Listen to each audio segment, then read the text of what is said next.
ಅಲ್ಲ ಅಂತ ಹೇಳಿದ್ರು. ಹಾಗಾದ್ರೆ ಕದನ ವಿರಾಮ ಘೋಷಣೆ ಹೇಗಾಯ್ತು? 2 ದಿನಗಳಲ್ಲಿ ಇಷ್ಟೆಲ್ಲ ಬದಲಾವಣೆ ಆಗೋದಕ್ಕೆ ಸಾಧ್ಯವಾಗಿದ್ದಾದ್ರೂ ಏನು? ಭಾರತ ಪಾಕ್ ಕಾದಾಟ ಇದೆಯಲ್ಲ, ಕಳೆದ 3 ದಿನಗಳಿಂದ ನಾವು ನೋಡ್ತಾ ಇದೀವಿ. ರಾತ್ರಿ ಹಗಲು ರಾತ್ರಿ 8ವರೆಗೆ ಶುರುವಾದ್ರೆ ಡ್ರೋನ್ ಅಟ್ಯಾಕ್ ಬೆಳಗ್ಗೆವರೆಗೂ ಕೂಡ ಮುಂದುವರಿತು. ನೆನೆ ಅಮೆರಿಕ ಈಗ ಸಂಧಾನಕ್ಕೆ 2 ದೇಶಗಳನ್ನು ಒಪ್ಪಿಸುವಂತ ಕೆಲಸ ಆಗಿದೆ. ಕದನ ವಿರಾಮಕ್ಕೆ ಗೋಗರ್ದಂತ ಪಾಕಿಸ್ತಾನದ ಡಿಜಿಎಂಒ ಬೆಳಗ್ಗೆ 5:30ಕ್ಕೆ ಭಾರತದ ಅಧಿಕಾರಿಗಳಿಗೆ ಕರೆ ಮಾಡಿದ್ದಾರೆ. ಕದನ ವಿರಾಮ ಘೋಷಣೆ ಆಗಿದೆ.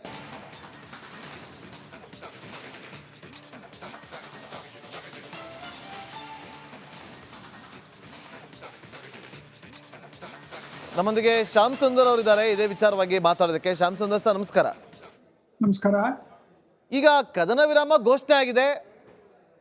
3 ದಿನದಲ್ಲಿ ಇದು ಸಾಧ್ಯ ಹೇಗಾಯ್ತು? ಅಮೆರಿಕ ಮಧ್ಯ ಪ್ರವೇಶ ಮಾಡ್ತಾ ಇದ್ದಂತೆ ಅದರಲ್ಲೂ ಪ್ರಮುಖವಾಗಿ ಪಾಕಿಸ್ತಾನ ಹೋಗಿ ಬೇಡ್ಕೊಂಡಿದೆ. ಬೇಡ್ಕೊಂಡಿರೋದು ಹೇಗಾಯ್ತು ಅಂದ್ರೆ ನೋಡಿ, ನಿಮ್ಗೆಲ್ಲರಿಗೂ ಗೊತ್ತಿರೋ ಹಾಗೆ ನಿನ್ನೆ ದಿವಸ 6 ಏರ್ ಬೇಸ್ನ ನಾವು ಧ್ವಂಸ ಮಾಡಿದ್ವಿ. ಅಂದ್ರೆ ಅವರ ಯುದ್ಧ ಮಾಡೋ ಶಕ್ತಿನ ಕ್ಷೀಣಿಸಿದ್ದೀವಿ, ತುಂಬಾ ಕ್ಷೀಣಿಸಿದ್ದೀವಿ. ಒಂದು ರೀತಿಯಲ್ಲಿ ಇದು ನಾನು ಸೀಸ್ಫೈರ್ ಅಂತ ಅನ್ಕೊಳ್ಳಲ್ಲ, ಇದು ಒಂದು ರೀತಿ surrender. They are not in a position to fight further. So ಅವಾಗ ಬಲಹೀನ ಆದಾಗ, ತನಗೆ ಶಕ್ತಿ ಇಲ್ಲ ಅಂತ ತನಗೆ ಗೊತ್ತಾದಾಗ, ಅವನ ನೆಕ್ಸ್ಟ್ ಸ್ಟೆಪ್ ಏನು? ಕೈ ಮುಗಿದು ಕಾಲಿಗೆ ಬಿದ್ದು ತಪ್ಪಾಯ್ತು, ನಾನಿನ್ನು ಶಸ್ತ್ರ ಎತ್ತಲ್ಲ ಅಂತ ಅನ್ನೋ ಸ್ಥಿತಿಗೆ ತಂದ್ವಿ. ಇದರಲ್ಲೇ without actually waging A war, ಬರೀ ಪ್ರತಿಕ್ರಿಯೆಲೆ. ಸೊ ಇದು ಅವನ ಮೇಲೆ ಪರಿಣಾಮ ಬೀರಿದೆ. ಆಮೇಲೆ ಮಿತ್ರ ರಾಷ್ಟ್ರಗಳು ಕೇಳಿದ್ದು ಕೇಳಬೇಕಲ್ಲ ನಾವು ಸ್ವಲ್ಪ, ಯಾಕಂದ್ರೆ ಇವತ್ತೆಲ್ಲ ನಾಳೆ ಉಪಯೋಗ ಬೇಗ ಆಗುತ್ತೆ, ಬೇರೆ ರೀತಿಲಿ ಈ ರೀತಿ ಇಲ್ಲದೆ ಇದ್ರು. ಅದೊಂದು. ಇನ್ನೊಂದು, ಅವನು ಯಾವಾಗ ವೀಕ್ ಆದ, ತಾನು ತನ್ನ ಕೈಲಿ ಆಗಲ್ಲ ಅಂದಾಗ ಇನ್ನೂ ಯುದ್ಧ ಮುಂದುವರ್ಸಿದ್ರೆ ಇನ್ನೂ ಬಲಹೀನನಾಗ್ತಾನೆ. ಆದ್ರಿಂದ ಈ ಅವರ DGMO ಬೆಳಗ್ಗೆ ನಮ್ಮ DGMOಗೆ ಡೈರೆಕ್ಟರ್ ಜನರಲ್ ಮಿಲಿಟರಿ ಆಪರೇಷನ್ಸ್ ಅವನು ಇವರಿಗೆ ಫೋನ್ ಮಾಡಿ ದಯವಿಟ್ಟು ನಿಲ್ಲಿಸಿ, ದಯವಿಟ್ಟು ಅಂತಂದ್ಮೇಲೆ ಇವರು ಬೆಳಗಿಂದ ಬೇಕಾದಷ್ಟು ಸಭೆಗಳಾಯ್ತು, ನೀವು ಗಮನಿಸಿರ್ಬಹುದು. ಅದರಲ್ಲೆಲ್ಲ ಇದು ವಿಸ್ತಾರವಾಗಿ ಸರೆಂಡರ್ ಆಗಿದೆ ಅಂತ ನಾವು ಭಾವಿಸ್ಬೋದು, ಸರೆಂಡರ್ ಆಗಿದೆ ಅಂತೇಳಿ ನಾವು ಅಂದ್ಕೊಳ್ಬಹುದು. ಪಾಕಿಸ್ತಾನ ನಿಜವಾಗ್ಲೂ ಸರೆಂಡರ್ ಆಗಿದ್ಯಾ ಅಥವಾ ಇಲ್ಲೂ ಕೂಡ ನರಿಬುದ್ಧಿ ತೋರಿಸ್ತಾ ಇದ್ಯಾ ಅಂತ? ತಡೀರಿ, ಬೀಸೋದನ್ನೇ ಮಿಸ್ ಆದ್ರೆ ಅದೆಷ್ಟೋ ವರ್ಷ ಆಯ್ತು ಅಂತಾರಲ್ಲ, ಆತರ ಇವಾಗ ಸ್ವಲ್ಪ ಸರೆಂಡರ್ ಆದಂಗ್ ಮಾಡಿದ್ರೆ ನಮ್ಗೊಂದ್ ಸ್ವಲ್ಪ ಉಸಿರಾಡಕ್ಕೊಂದು ಅವಕಾಶ ಇರುತ್ತೆ ಅನ್ನೋ ರೀತಿನೂ ಹೇಳ್ಬಹುದು. ಸೊ ಈಗ ಸದ್ಯಕ್ಕೆ ಬೀಸೋದನ್ನೇ ತಪ್ಪಿಸ್ಕೊಂಡಿದ್ದಾರೆ. ಆಮೇಲೆ ಇನ್ನು 2-3 ದಿನ ಆದ್ಮೇಲೆ ಒಂದು ನಿಜವಾದ ಸಭೆ ಆಗುತ್ತೆ. ಅಲ್ಲಿ DGMO ಇಲ್ಲಿ DGMO ಎಲ್ಲ ಸೇರಿ ಮಾತಾಡ್ತಾರೆ. ಕದನ ವಿರಾಮದ ನಿಯಮಗಳು ಏನು ಹೇಗೆ ಅಂತ. ಸಿಮ್ಲಾ ಅಗ್ರಿಮೆಂಟ್ ಅವೆಲ್ಲ ಆಗಿತ್ತು ನೋಡಿ, ಅದೇ ತರ ಒಂದು ರೀತಿ ಒಂದು ಒಪ್ಪಂದ ಆಗಿ ಇಬ್ರು ಸಹಿ ಹಾಕ್ಬೇಕು. ಆಮೇಲೆ ಅದನ್ನ ಕಾರ್ಯಕ್ಕೆ ರೂಪಕ್ಕೆ ತರಬೇಕು. ನಾವು ಸೀಸ್ ಫೈರ್ ಎಷ್ಟು ಸಾರಿ ಉಲ್ಲಂಘನೆ ಮಾಡಿದ್ದಾರೆ ಅನ್ನೋದು ನಾವು ಈ ಪ್ರತಿ ವರ್ಷ ಈಗ ಹಿಂದೆ ಒಂದು 15 ದಿನದಲ್ಲಿ 100 ಸಾರಿ ಮಾಡಿದ್ದಾರೆ. ಸೊ ಇದು ನಿಜವಾಗಿ ಯಾವಾಗ್ಲೂ ಸ್ಥಿರವಾಗಿರುತ್ತಾ ಸೀಸ್ ಫೈರು, ಅಥವಾ ಇದು ಒನ್ಸ್ ಫಾರ್ ಆಲ್ ಇದ ಅಂತ ನಾವು ಹೇಳಕ್ಕೆ ಆಗೋದಿಲ್ಲ. ಸದ್ಯಕ್ಕೆ ಒಂದು ಅವ್ರಿಗೆ ಒಂದು ಏನ್ ಹೇಳ್ತಾರೆ, ರಿಸೆಸ್, ಒಂದು ಸ್ವಲ್ಪ ಟೈಮ್ ಸಿಕ್ಕಿದೆ ಅಷ್ಟೇ. ಆದ್ರೆ ಈಗ ಸೀಸ್ ಫೈರ್ ವೈಲೇಷನ್ ಆಗಿದ್ದು ಕಳೆದ 3 ದಿನದ ಡೆವಲಪ್ಮೆಂಟ್ ಅನ್ನು ನೋಡಿದಾಗ ಪಾಕಿಸ್ತಾನದ ಕಡೆಯಿಂದ ಹೌದು, ಅದೇ ಹೇಳಿದ್ದು. ಅವ್ರು ಸೀಸ್ ಫೈರ್ ಅಂತ ಹೇಳಿದ್ರು ಗೊತ್ತೇ ಇಲ್ಲ, ಮೊದಲೇ ಸೀಸ್ ಫೈರ್ ಆಗಿದ್ದು. 71 ಸೀಸ್ ಫೈರ್ ಇದೆ, ಅದ್ರಲ್ಲಿ ಏನು ವ್ಯತ್ಯಾಸ ಇಲ್ಲ. ಆದ್ರೂ ಅವರು ನಮ್ಮ ಗಡಿ ಭಾಗದಲ್ಲಿ ಗುಂಡು ದಾಳಿ ಅದು ಇದು ಶೆಲ್ಲಿಂಗ್ ಎಲ್ಲ ಮಾಡ್ತಾನೆ ಇದ್ರು. ಸೊ ಅವರ ಸೀಸ್ ಫೈರ್ ಯಾವ ರೀತಿ ಅದನ್ನ ಪಾಲಿಸ್ತಾರೆ ಅದು ಮುಂದಿನ ಕೆಲವು ದಿನಗಳಲ್ಲಿ ನೋಡಿ ನಾವು ಮುಂದಿನ ಕ್ರಮ ಕೈಗೊಳ್ಬೇಕು.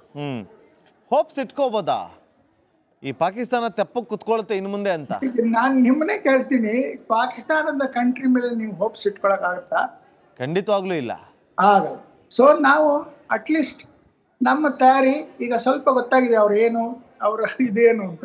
ನಮ್ಮ ತಯಾರಿನ ಇನ್ನೂ ಹೆಚ್ಚಿಸಿ ನಾವಿನ್ನೂ ತಯಾರಿ ಅಲ್ಲ ಅಂತ ಹೇಳಿದ್ರು.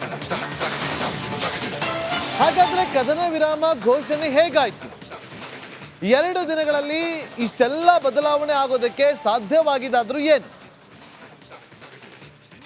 ಭಾರತ ಪಾಕ್ ಕಾದಾಟ ಇದೆಯಲ್ಲ, ಕಳೆದ 3 ದಿನಗಳಿಂದ ನಾವು ನೋಡ್ತಾ ಇದ್ದೀವಿ. ರಾತ್ರಿ ಹಗಲು ರಾತ್ರಿ 8ವರೆಗೆ ಶುರುವಾದ್ರೆ ಡ್ರೋನ್ ಅಟ್ಯಾಕ್ ಬೆಳಗ್ಗೆವರೆಗೂ ಕೂಡ ಮುಂದುವರಿತು. ನೆನೆ ಅಮೆರಿಕ ಈಗ ಸಂಧಾನಕ್ಕೆ 2 ದೇಶಗಳನ್ನು ಒಪ್ಪಿಸುವಂತ ಕೆಲಸ ಆಗಿದೆ. ಕದನ ವಿರಾಮಕ್ಕೆ ಗೋಗರ್ದಂತ ಪಾಕಿಸ್ತಾನದ ಡಿಜಿಎಂಒ ಬೆಳಗ್ಗೆ 5:30ಕ್ಕೆ ಭಾರತದ ಅಧಿಕಾರಿಗಳಿಗೆ ಕರೆ ಮಾಡಿದ್ದಾರೆ. ಕದನ ವಿರಾಮ ಘೋಷಣೆ ಆಗಿದೆ.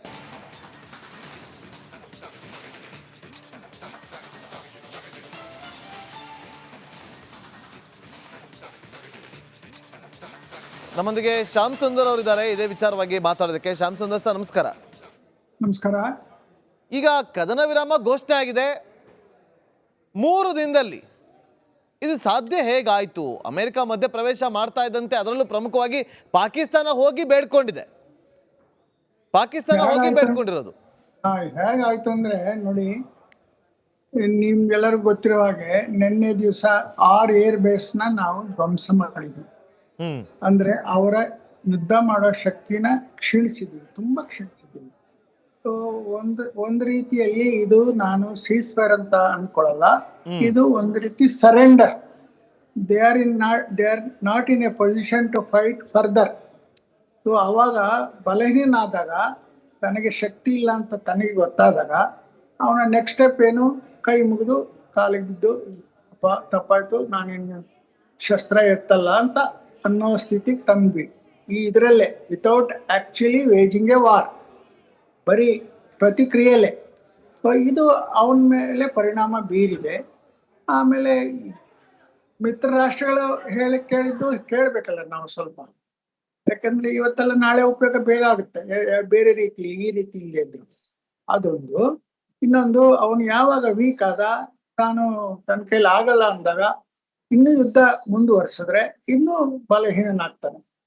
ಆದ್ರಿಂದ ಈ ಅವರ DGMO ಬೆಳಗ್ಗೆ ನಮ್ಮ DGMOಗೆ ಡೈರೆಕ್ಟರ್ ಜನರಲ್ ಮಿಲಿಟರಿ ಆಪರೇಷನ್ಸ್ ಅವನು ಇವರಿಗೆ ಫೋನ್ ಮಾಡಿ ದಯವಿಟ್ಟು ನಿಲ್ಲಿಸಿ, ದಯವಿಟ್ಟು ಅಂತಂದ್ಮೇಲೆ ಇವರು ಬೆಳಗಿಂದ ಬೇಕಾದಷ್ಟು ಸಭೆಗಳಾಯ್ತು, ನೀವು ಗಮನಿಸಿರ್ಬಹುದು.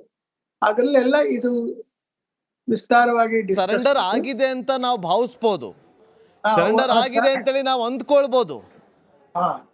ಪಾಕಿಸ್ತಾನ ನಿಜವಾಗ್ಲೂ ಸರೆಂಡರ್ ಆಗಿದ್ಯಾ ಅಥವಾ ಇಲ್ಲೂ ಕೂಡ ನರಿಬುದ್ಧಿ ತೋರಿಸ್ತಾ ಇದ್ಯಾ ಅಂತ?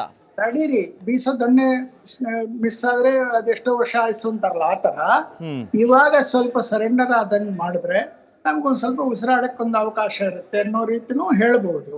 ಸೊ ಈಗ ಸದ್ಯಕ್ಕೆ ಬೀಸೋದನ್ನೇ ತಪ್ಪಿಸ್ಕೊಂಡಿದ್ದಾರೆ. ಆಮೇಲೆ ಇನ್ನು 2-3 ದಿನ ಆದ್ಮೇಲೆ ಒಂದು ನಿಜವಾದ ಸಭೆ ಆಗುತ್ತೆ. ಅಲ್ಲಿ DGMO ಇಲ್ಲಿ DGMO ಎಲ್ಲ ಸೇರಿ ಮಾತಾಡ್ತಾರೆ. ಕದನ ವಿರಾಮದ ನಿಯಮಗಳು ಏನು ಹೇಗೆ ಅಂತ. ಸಿಮ್ಲಾ ಅಗ್ರಿಮೆಂಟ್ ಅವೆಲ್ಲ ಆಗಿತ್ತು ನೋಡಿ, ಅದೇ ತರ ಒಂದು ರೀತಿ ಒಂದು ಒಪ್ಪಂದ ಆಗಿ ಇಬ್ರು ಸಹಿ ಹಾಕ್ಬೇಕು. ಆಮೇಲೆ ಅದನ್ನ ಕಾರ್ಯಕ್ಕೆ ರೂಪಕ್ಕೆ ತರಬೇಕು. ನಾವು ಸೀಸ್ ಫೈರ್ ಎಷ್ಟು ಸಾರಿ ಉಲ್ಲಂಘನೆ ಮಾಡಿದ್ದಾರೆ ಅನ್ನೋದು ನಾವು ಈ ಪ್ರತಿ ವರ್ಷ ಈಗ ಹಿಂದೆ ಒಂದು 15 ದಿನದಲ್ಲಿ 100 ಸಾರಿ ಮಾಡಿದ್ದಾರೆ. ಸೊ ಇದು ನಿಜವಾಗಿ ಯಾವಾಗ್ಲೂ ಸ್ಥಿರವಾಗಿರುತ್ತಾ ಸೀಸ್ ಫೈರು, ಅಥವಾ ಇದು ಒನ್ಸ್ ಫಾರ್ ಆಲ್ ಇದ ಅಂತ ನಾವು ಹೇಳಕ್ಕೆ ಆಗೋದಿಲ್ಲ. ಸದ್ಯಕ್ಕೆ ಒಂದು ಅವ್ರಿಗೆ ಒಂದು ಏನ್ ಹೇಳ್ತಾರೆ, ರಿಸೆಸ್, ಒಂದು ಸ್ವಲ್ಪ ಟೈಮ್ ಸಿಕ್ಕಿದೆ ಅಷ್ಟೇ. ಆದ್ರೆ ಈಗ ಸೀಸ್ ಫೈರ್ ವೈಲೇಷನ್ ಆಗಿದ್ದು ಕಳೆದ 3 ದಿನದ ಡೆವಲಪ್ಮೆಂಟ್ ಅನ್ನು ನೋಡಿದಾಗ ಪಾಕಿಸ್ತಾನದ ಕಡೆಯಿಂದ ಹೌದು, ಅದೇ ಹೇಳಿದ್ದು. ಅವ್ರು ಸೀಸ್ ಫೈರ್ ಅಂತ ಹೇಳಿದ್ರು ಗೊತ್ತೇ ಇಲ್ಲ, ಮೊದಲೇ ಸೀಸ್ ಫೈರ್ ಆಗಿದ್ದು. 71 ಸೀಸ್ ಫೈರ್ ಇದೆ, ಅದ್ರಲ್ಲಿ ಏನು ವ್ಯತ್ಯಾಸ ಇಲ್ಲ. ಆದ್ರೂ ಅವರು ನಮ್ಮ ಗಡಿ ಭಾಗದಲ್ಲಿ ಗುಂಡು ದಾಳಿ ಅದು ಇದು ಶೆಲ್ಲಿಂಗ್ ಎಲ್ಲ ಮಾಡ್ತಾನೆ ಇದ್ರು. ಸೊ ಅವರ ಸೀಸ್ ಫೈರ್ ಯಾವ ರೀತಿ ಅದನ್ನ ಪಾಲಿಸ್ತಾರೆ ಅದು ಮುಂದಿನ ಕೆಲವು ದಿನಗಳಲ್ಲಿ ನೋಡಿ ನಾವು ಮುಂದಿನ ಕ್ರಮ ಕೈಗೊಳ್ಬೇಕು. ಹೋಪ್ಸ್ ಇಟ್ಕೋಬೋದಾ ಈ ಪಾಕಿಸ್ತಾನ ತೆಪ್ಪಕ್ಕೆ ಕುತ್ಕೊಳುತ್ತೆ ಇನ್ನು ಮುಂದೆ ಅಂತ? ನಾನು ನಿಮ್ಮನ್ನೇ ಕೇಳ್ತೀನಿ, ಪಾಕಿಸ್ತಾನದ ಕಂಟ್ರಿ ಮೇಲೆ ನೀವು ಹೋಪ್ಸ್ ಇಟ್ಕೊಳಕ್ ಆಗುತ್ತಾ? ಖಂಡಿತವಾಗ್ಲೂ ಇಲ್ಲ, ಆಗಲ್ಲ. ಸೊ ನಾವು ಅಟ್ಲೀಸ್ಟ್ ನಮ್ಮ ತಯಾರಿ ಈಗ ಸ್ವಲ್ಪ ಗೊತ್ತಾಗಿದೆ ಅವ್ರ ಇದೇನು ಅಂತ. ನಮ್ಮ ತಯಾರಿನ ಇನ್ನೂ ಹೆಚ್ಚಿಸಿ ನಾವಿನ್ನೂ